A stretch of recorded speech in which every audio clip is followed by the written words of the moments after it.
Hey, shalom family, at this time may the peace of y'all be with each and every one of you.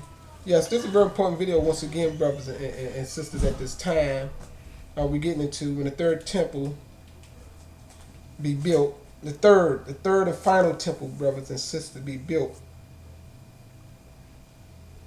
in the land of YAH, known today as Israel today, but that will change.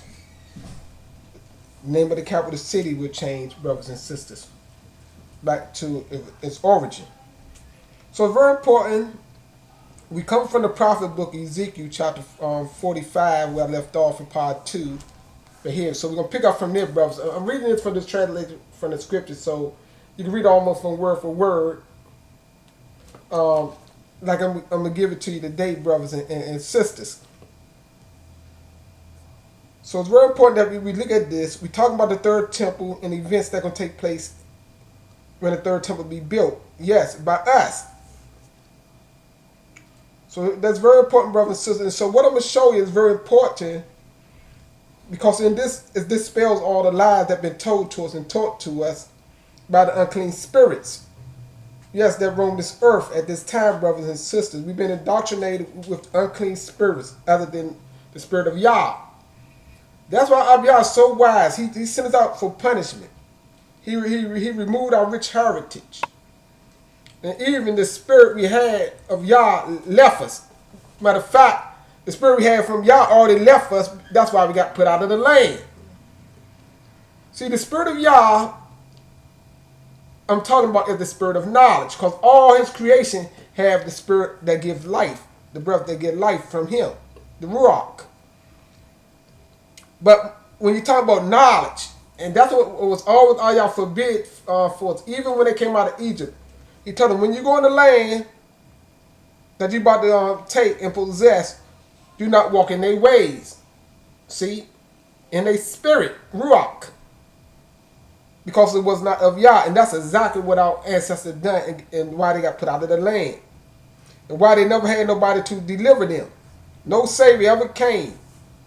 So with that, even with what I'm about to read you to finish off in chapter 45 of the prophet book of Ezekiel, his real name is Hezekiah, shows you that there never was anyone who was atonement for our sins, was a sin offering. Because in this, with the third temple going up, the prophets show you much, especially in the prophet book of Ezekiel, about the real atonement. Yes, they're going to take place again. All of our laws never change. So let's get into it, brother and sister. I don't want to make this video too long, but I got to finish off the rest of the prophet book of Ezekiel. Yes, so I'm going to do this in several lessons. So let's finish off chapter 45. In verse 8 it reads, of the land, this is 45 and 45, brothers and sisters. I'm looking at my time, making sure everything is functioning right. And so right here,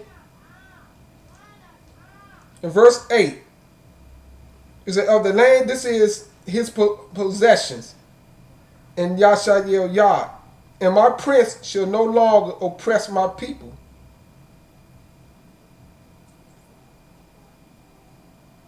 And they shall give the land to the house of YAH according to their tribes. See, it's very important, see, because after the priest and the prince get their portion that is appointed for them, that is set apart to Yah, and they dwell there, they will give the rest of the land and distribute it to the 12 tribes, according to their tribes. That's how it's going to be carried out. In verse 9 it reads, and thus say Master Yah, enough, you princes of Israel Yah. See, talking about the 12 tribes. Put away your violence and plundering. See, the plundering of the stealing. These words that go to the priests of Yah, the princes of Yah. And do right rulings and righteousness. And stop your stop your evictions of my people. Declare Barayah, the creator Yah. See, because that show you at one time the prince were putting the people out of their lands. Y'all said it would be no more. They told them to stop this. See, that's why we gotta have all of this order. We got to have all of this knowledge, especially all the ones that will be in leadership, all the priests that will be judges. Must know all of these things. Got to know all of these things. Got to know every word y'all say, so they can know how to treat the people according to right rulings, according to the laws of Yah, the Torah of Yah. Not because this is the way they feel, this is the way I think it should be. No, it got to be only according to the laws of Yah and the rulings of Yah. So right here, verse 10, it says, have right scales and a right ephah and a right bath. It said, let the ephah and the bath be of the same measure. Hold on for a minute, brothers and sisters. I want to check something out. Hold on for a minute. I'm grabbing my other scriptures at this time, because it explains it where you can understand it a little better. So this particular scripture called right here the Living Bible, paraphrase, translated by the Publishing Company, Tinsdale. So let me get to 36. That was 36 and 10. 36 and 10 reads. Give me a moment. Let me get there, brothers and sisters. It's very important that you know these things. He said, I will greatly increase your possessions throughout all Israel. Yashael Yah. That's the real name. Upright strength with Yah. And the ruined cities will be rebuilt and filled with people. Excuse me, brothers and sisters. I read in chapter 36. Excuse me once again. That's showing right there, I'll say the ruined city is going to be rebuilt. So that's very important to know as well. So 36 and 10 reads, the prince shall enter and leave with, there I goes, excuse me family. Now you can laugh. It's up to you. I'm laughing. I was reading 46. Now I'm on course. 45. I don't want to get ahead of myself. 45 and 10 reads, you must use honest scales and honest bushels, honest gallons. A homer shall be your standard unit for both liquid and dry measure. See, like liquid and flour, stuff like that.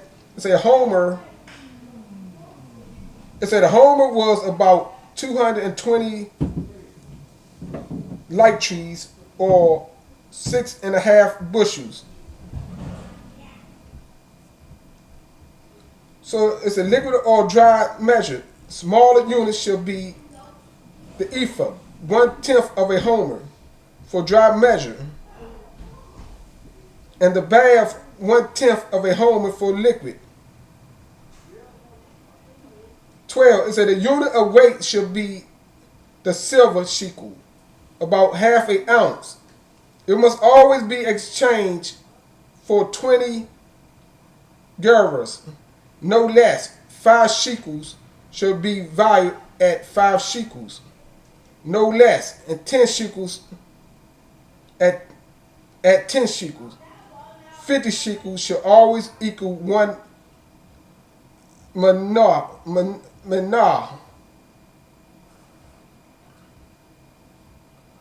How far I'm going to go down with this? Okay, let me go down. I'm going to read down to about the 14th verse. Then I'm going to jump back over to the other scriptures. And 13 reads, this is the tax you must give to the prince. See? A bushel of wheat or barley for every 6 you reap. and 1% of your olive oil.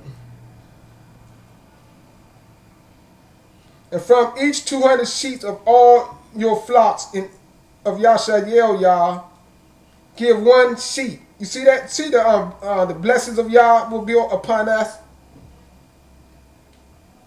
For all, see, this is given to the prince because all the works they carry out for Yah. That'll be their portion. It's a thing. You have 200 sheep and you just give it 1 sheep. You see the blessings of that? And you're giving it toward the work of Yah for the priest to eat. So we got to look at these things, the prince. So let me keep reading. It said, these are the meal offerings, burnt offerings, and thank offerings to make atonement for all who bring them. See? You see this, brothers and sisters, the offerings going to take place. A lot of our brothers and people, non-brothers, probably our Hebrew people, making fun of animal offerings. Not knowing all of these things never been done away with. Abiyah just stopped it for a period of time with us because he had to punish us. We was all in a defiled state. So when you're in a defiled state, you cannot carry out none of these functions. Especially when all the priests was in a defiled state before Yah. So we had nobody to carry it out, even the people. Even the altar was defiled. So Abiyah has removed it for a period of time. And what I'm reading you now is the restoration of all of these things. That's why in 43, it shows you how the altar may be atoned for, and then all of the offerings will be made, and the peace offering will be made before Yah. In chapter 43, verse 27. And then Abiyah said he will receive us again from the 8th day on. So these are things we got to know. These are things we got to rehearse till we all know these things, brothers and sisters, and be on one accord. Because an unclean spirit is all over. Just about all over the children of YAH at this time. And we got to get it off of us. Some already did, but many still carry the same, what we call Catholic Christianity spirit, Islam spirit, and all the other religious spirits that is not of Yah's spirit. Yah gave us his laws to go by. His way. That's his spirit. Remember the scripture tell you, Yah tell you, unless your ways be my ways and your thoughts be my thoughts. We got to think like him. See, we all got to get on one accord. We can't be independent. Well, I don't have to think like you. No, we all got to learn to think like Yah. So keep that in, that's very important, brothers. So not mad at none of y'all. I'm explaining it to you. So you can know these things right here. I just read 15. It said, and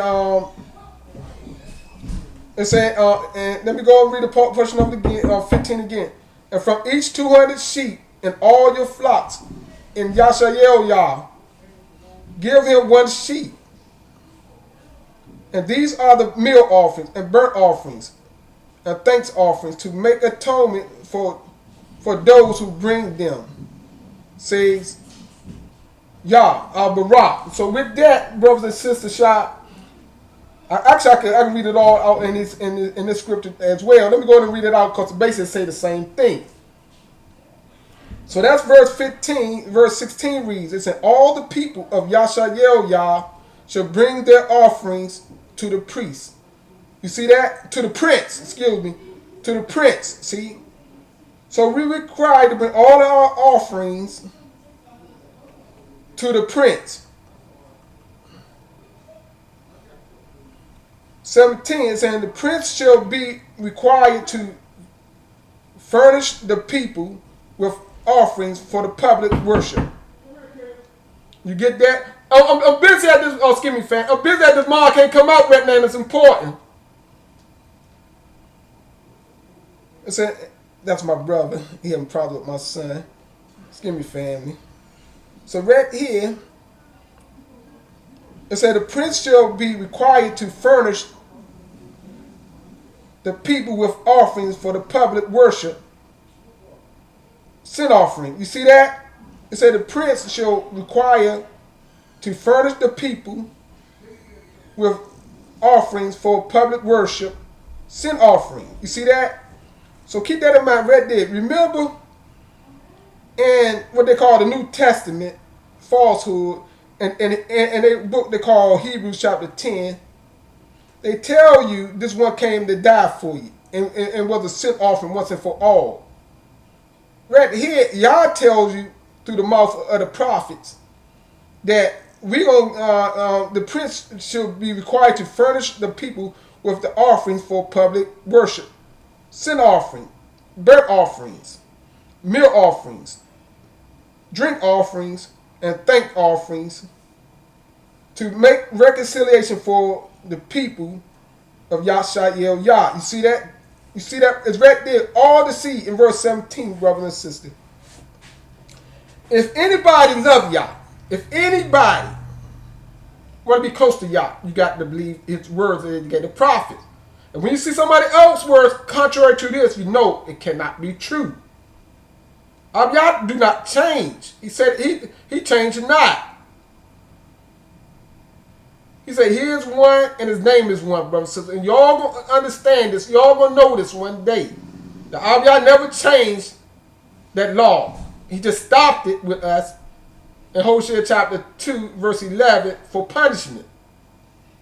Some slicksters came in with spirits not of Yah and put a book right beside our book and then took some certain quotes out of our original book and build another false story around it, and had you to believe that the father caused some little baby to come up from a virgin to be a sin offering for you, a perfect lamb, they call him.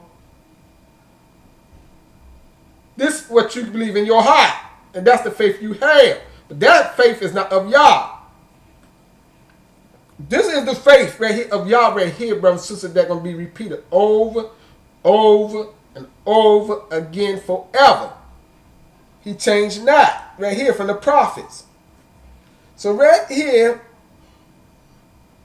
we got that. He said, to make reconciliation for the people of YAH. If you're of YAH, this is the function going to be carried out to you. If you speak against this, you won't be. You'll be excommunicated from. You'll be a rebel. And Yah said, in the wilderness, he's going to remove all rebels. So right here, brothers and sisters, verse 17, let me finish it all. It said, this shall be done at the time of the feast. You see that? So at the time of the feast,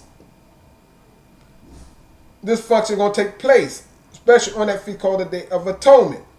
So right here, it said the new moon ceremonies, the Sabbaths. See, the new moon and the Sabbath is not the same. I know people teaching that, but I ain't going to get on all of that right now. The scripture is self-explanatory. It's on all similar occasions. See, that's why the new moon is similar. The function you carry out on the Sabbath is similar, but it's not the same. So right here, let me read verse 18. It says, in Yah, Marah say, on each new year Yom day.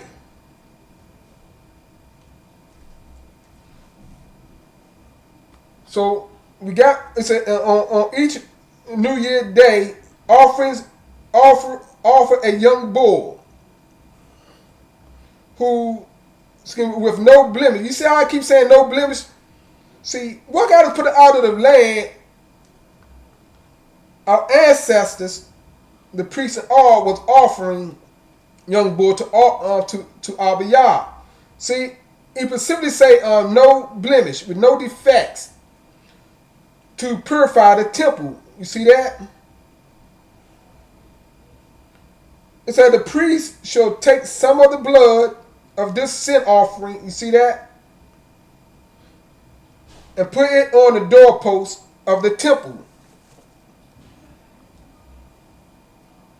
And upon the four corners of the base of the altar the doorpost, the four corners of the base of the altar, and upon the walls at the entry of the inner court.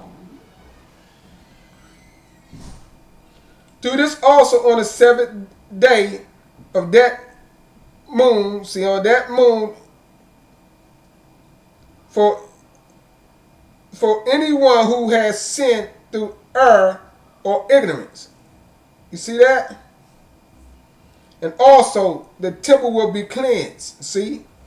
This is how we will cleanse the temple. Then, brothers and sisters, we always got to remember this, brothers, if somebody make an error or do something out of ignorance. See? So that's why we got to have the knowledge. Because remember, y'all saying people perish because of lack of knowledge, because of ignorance. But the mercy will be, this function will be carried out. That's the Father's mercy even then, to spare each one. So we got to know these things. This never been done away with. Just think how many sins our people do today. If there was a Messiah, like you say, and that was true, remember what he told you, even that falsified book. If you committed sin after the knowledge of the truth came to you, there remain no more offering for you. Remember that? Many people sin, so you got no offerings, brothers. You totally cut yourself off. Even when you look at it, you cut off. Even though that was a false statement, you cut your own self off. Because that's what your Messiah said, according to the New Testament. I know that book like the back of my hands. I read it many times. I took it too hard. I tried to carry them functions out until I found out they was falsehood. Yes, I had that fake character, that fake Messiah did to my heart like a brother that I never met. And I look at him as person. He's the only one ever lived sinless like perfect. Yes, I said them statements just like you was taught. I was taught it. But it's false. But this is what YAH said right here to the prophets. So verse 21, and everyone know that hear my voice, know you sin. So you sin and you sin over and over again, brothers and sisters. So how in the world you got no more offerings for you? If that's what you want to hold on to, that falsehood, think about it. That don't change. But it's false. So right here, 21, let me keep going. I'm not trying to beat you down. I'm trying to show you the truth, brother. I'm telling you the truth. These are things you got to meditate on, because you got people lying with evil spirits, unclean spirits, filling you up with that, and you look at them as your teacher because they taught you these things. Right here, 21, it says, on the 14th day of the same moon, talking about the same first moon of the year, you should celebrate the Passover. See, it will be a 7-day feast